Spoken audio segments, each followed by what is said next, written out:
안녕하세요. 이번 영상의 주인공은 아프리카 의료봉사의 개척자이신 알베르트 슈바이처 박사의 타로사주이면서 그리고 마더 테레사 수녀님의 타로사주 두 분의 사주 비교합니다. 슈바이처 박사는 1875년 1월 14일 생으로서 환원하면 18번 달카드입니다.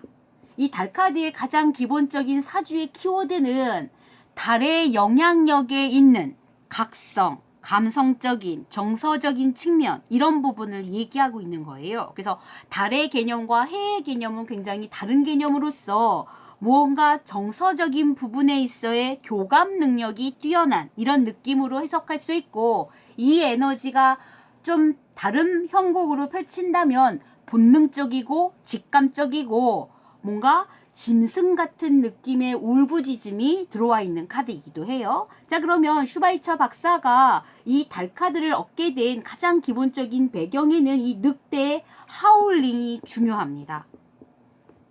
그 당시 시대적 배경하에 있었을 때 흑인을 바라보는 시선은 단순 사람, 인격의 취급을 하지 않은 시대예요. 그래서 아프리카 의료봉사를 갔다고 생각하면 마치 죄송하지만 표현이 좀 거칠겠지만, 아니 너 지금 의학 박사를 땄는데 너 수의학 전공하는 거야? 짐승들 고쳐주러 가? 이런 느낌의 시각들이 많이 있던 시절인 겁니다. 그래서 흑인에 대한 인종차별이 극심한 그 상황으로 봤을 때 아프리카 의료봉사에 있어서의 슈바이처 박사의 개념은 단순한 목적이 치료가 아니고 하울링인 거예요. 그 아프리카 민족의 울부짖음을 들어주고 대화해주고 그렇게 서로에게 무언가 감성적인 측면에 있어의 교류가 중요했다고 생각했기 때문에 자신의 에너지를 그 아프리카 사람들하고 교감을 통한 소통의 에너지로 사용했구나라고 볼 수가 있는 카드가 되는 겁니다. 자, 그러면 이 사람이 이제 처음에는 루터교 신학자이면서 목사님이에요. 그래서 종교 서적도 많이 냈었는데 이분이 중간에 의과로 전과하면서 의학 박사가 되면서 아프리카로 넘어가게 됐는데, 부인과 아프리카로 넘어가는 시점이 바로 1913년이었습니다. 그때 슈바이처 박사의 그 한 해의 운명을 보면 20번이에요. 이 20번은 심판이라는 제목이 붙어 있지만 저지먼트의 심판의 개념이 아니고 다른 개념으로는 부름이 더 정확한 해석입니다. 그래서 주인공이 누구냐면 여기 있는 천사가 이 주인공이 아니에요. 천사의 부름, 어떤 하늘의 명령에 따르는, 밑에 손 벌려서 화답하는 그런 에너지가 나오는 카드이기 때문에 지금 종교적인 측면에 있어서 신이 이 슈바이처에게 목소리를 내는 거죠. 뭐라고? 아프리카로 가서 그들에게 치료를 통해서 그들과 소통하고 정서적인 교감을 이루는 그런 자로서의 소명을 다하라 라는 복된 말씀을 받고서 부름받아서 나선 그런 카드로서의 개념이 되는 거죠. 그래서 신의 명령에 복종하고 그 부름을 받아서 자신의 소명을 따라 아프리카로 넘어간 카드, 그게 바로 20번 카드의 가장 중요한 의미가 될 것입니다. 자, 그러면 마더 테레사 우리 수녀님의 타로사주도 한번 볼게요.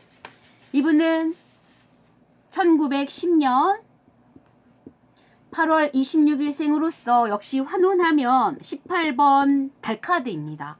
그래서 만약에 테레사 수녀님이 우리나라 요 시대의 배경을 하고 들어왔다면 마치 정한수 떠놓고 달림하고 비는 그런 무속 신앙으로서의 달림을 자신의 신앙의 중심으로 갖고 있는 사람일 거다라고 생각이 되는 거고, 교감과 소통을 통한 신적 에너지하고의 그 교류, 우리가 알 수 없는 고차원의 정서적인 교류를 이루었던 사주다라고 볼 수가 되는 거예요. 자, 그러면 희한하게 보통은 4, 5, 6, 7, 8, 9, 10 이렇게 쭉 순서대로 넘어가서 제 평생에 18번하고 19번은 제 사주 중에 안 나옵니다. 근데 마더 테레사는 유독 본인 18번 카드가 많이 나와요.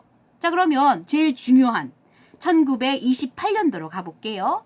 이 28년도는 어떤 한 해냐면 마더 테레사가 성모 수녀회에 수녀로서 수련하러 들어간 시점이에요. 수도에 입도를 한 거죠. 그때 타로 사주가 바로 본인 자기 자신 달카드를 얻었습니다. 각성을 한 거지. 심령적인 각성이에요. 신과의 소통을 통한 어떤 깨달음을 통해서 내가 신하고의 소통을 해야겠구나. 그게 늑대의 하울리처럼 하나님의 말씀을 내가 받고 나의 이야기를 하나님께 전달하는 그런 감성적인 측면에 있어서의 심령적 각성이 들어온 시점.